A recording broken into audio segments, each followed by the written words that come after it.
Lectura de la profecía de Amós. En aquellos días dijo Amasías, sacerdote de casa de Dios, a Amós: Vidente, vete y refúgiate en tierra de Judá. Come allí tu pan y profetiza allí. No vuelvas a profetizar en casa de Dios, porque es el santuario real, el templo del país. Respondió Amós: No soy profeta ni hijo de profeta, sino pastor y cultivador de higos.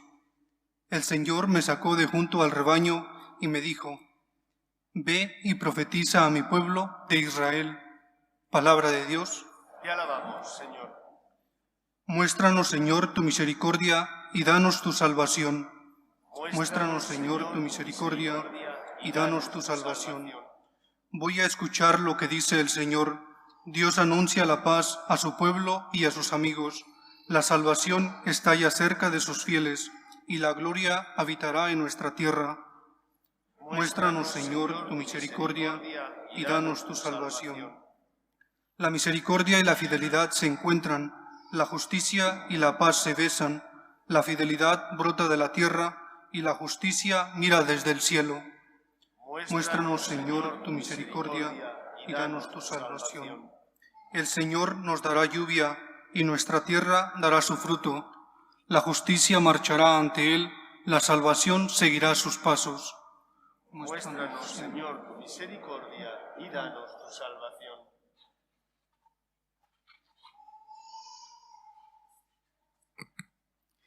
Lectura de la carta del apóstol San Pablo a los Efesios. Bendito sea Dios, Padre de nuestro Señor Jesucristo, que nos ha bendecido en la persona de Cristo, con toda clase de bienes espirituales y celestiales. Él nos eligió en la persona de Cristo antes de crear el mundo, para que fuésemos santos e irreprochables ante Él por el amor. Él nos ha destinado en la persona de Cristo, por pura iniciativa suya, a ser sus hijos, para que la gloria de su gracia, que tan generosamente nos ha concedido en su querido Hijo, redunde en alabanza suya. Por este Hijo, por su sangre, hemos recibido la redención, el perdón de los pecados, el tesoro de su gracia, sabiduría y prudencia. Ha sido un derroche para con nosotros, dándonos a conocer el misterio de su voluntad. Ese es el plan que había proyectado realizar por Cristo, cuando llegase el momento culminante, recapitular en Cristo todas las cosas del cielo y de la tierra. Por su medio hemos heredado también nosotros. A esto estábamos destinados por decisión del que hace todo según su voluntad. Y así nosotros, los que ya esperábamos en Cristo, seremos alabanza de su gloria.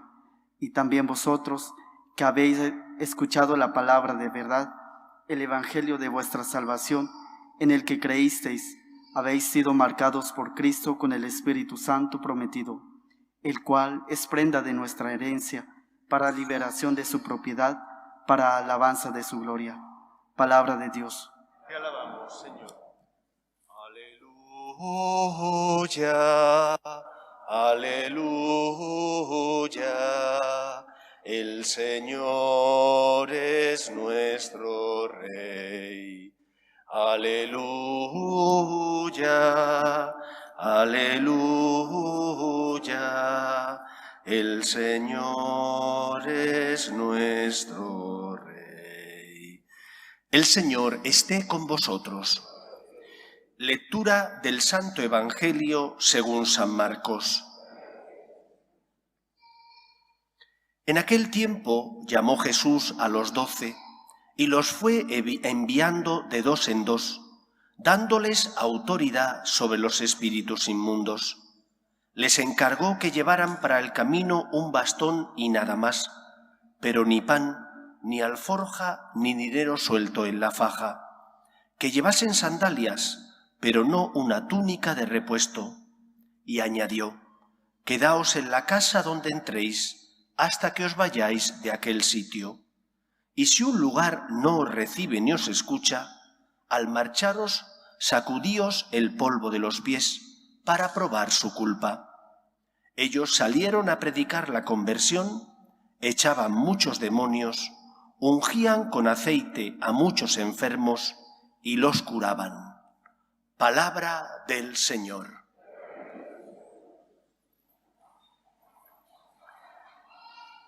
Hace ya muchos años de esto que os voy a contar, pero cuando empecé a estudiar Derecho en Alicante, los estudiantes teníamos como horizonte, al terminar la carrera, lo que antaño se llamaba la pasantía. La pasantía era un tiempo en el que hacías prácticas en un despacho y después, si a lo mejor eras muy bueno, pues te contrataba ese despacho o podías encontrar otro lugar donde trabajar. Esto es de lo que nos habla el Evangelio de hoy. El Señor envía a sus discípulos a hacer una especie de prácticas para que antes de que Él se marche tengan ya cierta experiencia de aquello que van a tener que llevar a cabo cuando Jesús ascienda a la derecha de Dios Padre. Les envía a predicar, a convertir los corazones. Les envía, por tanto, a ser luz en medio del mundo. Y esto que puede parecer una perogrullada, algo evidente, creo que es importante recordarlo.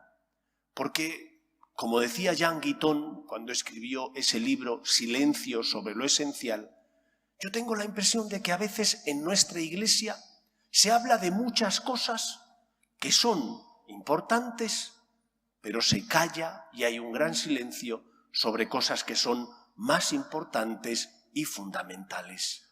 Hay muchos para los que la Iglesia es simplemente como una ONG que hace obras de caridad, que se dedica a promover el bien común, que lucha por ayudar a los necesitados. Pero la Iglesia no es una ONG.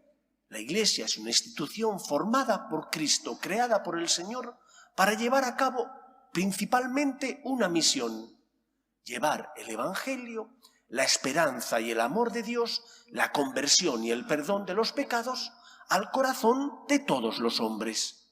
Y por lo tanto nos tenemos que preguntar si como Iglesia estamos llevando a cabo esa misión, porque habrá que ayudar a los necesitados que sufren en el cuerpo, pero en primer lugar hay que ayudar a los que sufren en el alma, y porque no tienen fe, no tienen esperanza ante las dificultades de la vida. Tú puedes tener un cáncer, tú puedes tener dificultades económicas y necesitas que te echen una mano o te auxilien, pero si tienes fe, aunque tengas que asumir la cruz, vivirás con esperanza, tendrás horizonte, porque la luz de la fe ilumina tu vida y te ayuda a darle un sentido cristiano a esta situación de dolor que estás viviendo o atravesando. Esta pandemia que hemos padecido durante esos meses de duro confinamiento, cuando muchos de nuestros seres queridos se han marchado porque han fallecido. Con los que tenemos fe, la hemos vivido de una manera distinta a aquellos que no tenían fe. Los dos hemos tenido que soportar la misma pandemia. Todos hemos tenido que aguantar el confinamiento. Todos hemos llorado a nuestros seres queridos que se han marchado. Pero los que tenemos fe hemos vivido ese momento, esa marcha de nuestros seres queridos, esa cruz, con una esperanza que no tenían los que no tenían fe.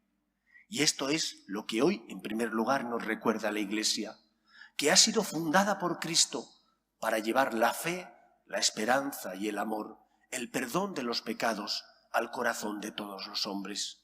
Y por eso es tan importante que ahora que, gracias a Dios, vamos superando la pandemia, donde los templos en muchos lugares están abiertos, volver a la Iglesia, para encontrarnos con Cristo que está de forma real en la Eucaristía, para recibir a Jesús que se queda con nosotros para ser nuestro alimento y nuestro compañero, para practicar los sacramentos que son signos sensibles del amor de Dios, que son auxilios para los pecadores, que el Señor instituyó para tu consuelo y para que esos sacramentos generaran en ti la vida divina. Por eso, acepta el amor de Dios, ábrele el corazón a Cristo. Si ya no ibas a la iglesia porque tenías miedo o porque estaban cerradas, acércate si se han abierto, porque el Señor te espera. La Iglesia es evangelizadora, porque esa es su primordial misión, llevar el amor de Dios, el Evangelio, al corazón de todos los hombres, sirviendo a la verdad que es Cristo. En segundo lugar, estos discípulos que son enviados a hacer prácticas, son enviados sin ningún tipo de atadura ni seguridad humana. Es que el Señor no sabía que necesitaban comer. Es que el Señor no sabía que necesitaban un lugar donde dormir. Claro que lo sabía. Pero la lección que Cristo quería transmitirle a sus discípulos es que tenían que confiar en la providencia divina, que tenían que creer en el poder de Dios, de un Dios bueno, que es Padre, que se preocupa de sus hijos, que sufre con nosotros, que siente compasión y misericordia de nosotros. Y por eso les envía a predicar sin seguridades, para que lo hagan confiando en que el Señor que les envía será el que lleve a cabo esa obra de evangelización, de tocar el corazón de los hombres. Y para eso es importante y fundamental creer en la providencia divina. Nuestros mayores utilizaban con frecuencia esta idea, creer en la providencia divina, porque implica confiar que Dios actúa en la historia de los hombres, porque implica creer que Dios no es un Dios lejano, sino que es un Dios cercano, que se acerca a nosotros para darnos su amor y que se sirve de nosotros para llevar a cabo la obra de la salvación. Tus manos, tus palabras, tus gestos, tus obras de caridad son instrumento del amor de Dios. Si te fías y te pones en manos del Señor, si te encomiendas a Él y le pides ayuda para educar bien a tus hijos, para ser responsable en tu trabajo, para llevar a cabo la misión y la vocación a la que el Señor te llama, de colaborar con Él en la obra de la salvación. Creamos y confiemos en la divina misericordia, en la providencia divina. El Señor no se olvida de sus hijos los hombres. El Señor no es un Dios lejano, es un Dios cercano que nos ama tanto que envía a su Hijo al mundo para que Él, sin dejar de ser Dios y asumiendo nuestra condición humana, pagara la deuda contraída por nuestro pecado. Por eso, en los momentos difíciles, mira la cruz de Cristo. En los momentos de cruz, mira al Señor para encontrar en Él paz, esperanza y consuelo. Porque Él lo dijo: venid a mí los que estáis cansados y agobiados, y yo os aliviaré. Nosotros, los cristianos, creemos en la providencia divina que se preocupa de los hombres y que, porque nos ama, envió a su Hijo al mundo para salvarnos. En tercer lugar, esta obra evangelizadora que llevan a cabo los discípulos no se habría podido realizar sin la ayuda y la generosidad de aquellos que abrieron las puertas tanto de su vida como de su casa a los discípulos. Les dieron de comer, les dieron hospedaje, en definitiva, fueron instrumento de Dios. La Iglesia no se sostiene del aire, se sostiene porque necesita medios materiales de la generosidad y de las aportaciones de los católicos.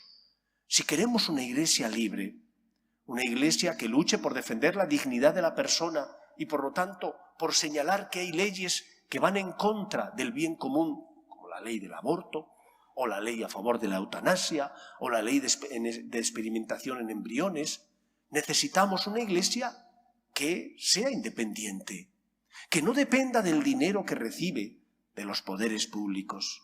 Para ser independiente, para ser libre, tiene que ser una Iglesia que se autofinancie. Y yo sé que puede resultar hasta grosero que hable de esto aquí en la parroquia, porque yo me siento afortunado, porque sois personas muy generosas en las colectas, en las suscripciones parroquiales, en los donativos que hacéis. Pero es necesario preguntarnos si estamos haciendo lo que está en nuestra mano para colaborar con el sostenimiento económico de la Iglesia.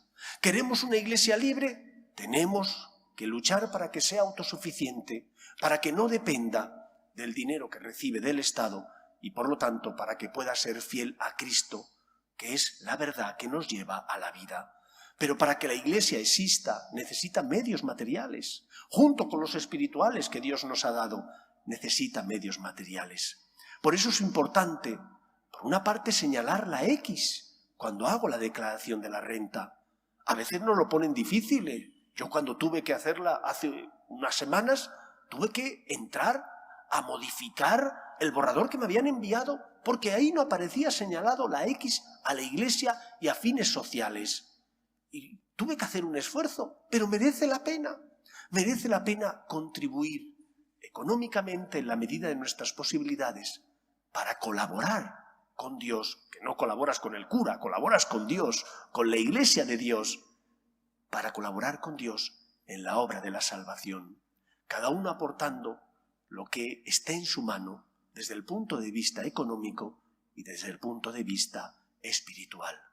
Vamos a pedir al Señor que nos dé fuerzas para amar más y ser en medio del mundo luz. Luz porque somos fieles a la verdad. Luz porque intentamos consolar al que sufre, especialmente al que no tiene fe, y porque no tiene fe, ante las cruces de la vida, desespera.